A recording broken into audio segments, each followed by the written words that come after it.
విశాఖపట్నం రిషికొండలోని భవనాలని పరిశీలిస్తున్నారు MLA Ganta Srinivasarao. YCP హయాంలో CM camp office కోసమని నిర్మించిన ఈ భవనాలపై పలు వివాదాలున్నాయి. ఈ భవనాలను ఏ విధంగా వినియోగించుకోవాలనే కోణంలో స్థానిక ఎమ్మెల్యే గంటా శ్రీనివాసరావు పరిశీలిస్తున్నారు.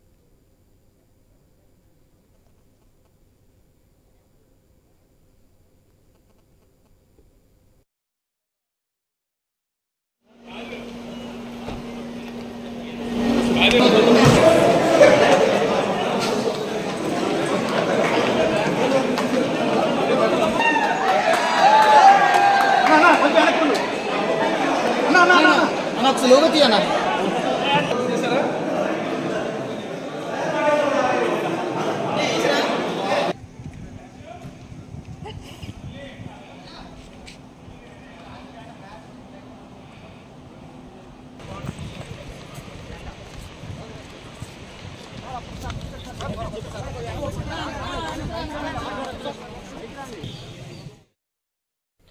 విశాఖపట్నం రిషికొండలోని భవనాలని పరిశీలిస్తున్నారు ఎమ్మెల్యే గంటా శ్రీనివాసరావు. వైసీపీ హయాంలో సీఎం క్యాంప్ ఆఫీస్ కోసమని నిర్మించిన ఈ భవనాలపై పలు వివాదాలు ఉన్నాయి. ఈ భవనాలను ఏ విధంగా వినియోగించుకోవాలనే కోణంలో స్థానిక ఎమ్మెల్యే గంటా పరిశీలిస్తున్నారు. ఇక విశాఖ రిషికొండలో భవనాలు పరిశీలిస్తున్నారు ఎమ్మెల్యే గంటా శ్రీనివాసరావు. ఇక దీనిపై మరిన్ని డీటెయిల్స్ మా డిప్యూటీ ఇన్పుట్ ఎడిటర్ వాసు అందిస్తారు. వాసు, చెప్పండి.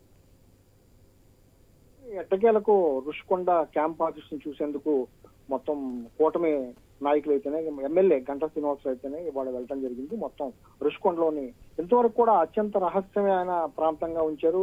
ఎవరిని కూడా లోపలికి అలౌ చేయట్లేదు. నిర్మాణ దశ నుంచి ఈ రోజు వరకు కూడా పోలీసులు చాలా కట్టుదిట్టమైన ఏర్పాట్లు చేసి ఎవరిని కూడా లోపలికి వెళ్ళనిచ్చే పరిస్థితి కనిపించలేదు. రుషికొండ కూడా అత్యంత రహస్యంగా ఓపెన్ చేయడం జరిగింది. ఆ రుషికొండ తుఫాన్లకు అడ్డుగా ఉన్నటువంటి రుషికొండను చుట్టూ కూడా తవ్వేసి బోడుగుని చేసి ఈ భవనాలు దాదాపు 500 కోట్లతో ఎకరాల్లో ఆక్రమించి కట్టారనే ఆరోపణలు ఉన్నాయి.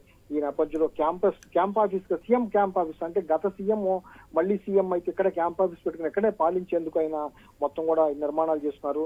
దీనికి సంబంధించి ఇంతవరకు కూడా మీడియాని కానీ లేకపోతే ఇతర ప్రతిపక్ష నాయకులు కానీ ఎవరిని కూడా రుషికొండ లోపలికి వెళ్ళడం లేదు. అయితే ఇవాళ గంటా శ్రీనివాసరావు ఎమ్మెల్యే, స్థానిక ఎమ్మెల్యే, ఆ ప్రాంతానికి చెందిన ఎమ్మెల్యే, ఆయన కొంతమంది మీడియా ప్రతినిధులు తీసుకుని కొంతమందిని కూటమి నాయకులు తీసుకుని ఆయన లోపలికి వెళ్ళడం జరిగింది. ఆ లోపల మొత్తం కూడా చూస్తే అంతా అత్యంత ఆధునికమైన ఫర్నిచరు, అంతా అత్యంత ఆధునికమైన ఇతర దేశాల్లో ఎక్కడో రాజులు వాడేటటువంటి మొత్తం అంత ఫర్నిచర్ వాడారని కూడా గంటా విమర్శించడం జరిగింది. దీనిపై అనేక వివాదాలు వచ్చినప్పుడు కూడా ఈ భవనం విషయంలో అనేక విధాలుగా మభ్య పెట్టారు. ఏ నిర్మాణం చేస్తున్నారో కూడా చెప్పలేదు. ఆ టూరిజం ఆధ్వర్యంలో 500 కోట్ల నిర్మించిన భవనానికి ఎటువంటి అనుమతులు కూడా లేవు. మరి ప్రజాపాలన విజయవాడలో ప్రజా వేదికను ఏ విధంగా కూల్చారు, అనుమతులు లేవని కూల్చారు. అటువంటిది దీనికి ఎటువంటి అనుమతులు ఉన్నాయని కూడా గంటా శ్రీనివాసరావు కాసేపటి క్రితం మీడియాతో మాట్లాడిన ప్రశ్నించడం జరిగింది. జగన్ కనీసం ఎంతో ఇష్టపడి కొట్టి నిర్మించినటువంటి దీన్ని చూడకుండానే సీఎం గా దిగిపోయారని కూడా ఆయన ఎద్దేవా చేసే పరిస్థితి కనిపించింది.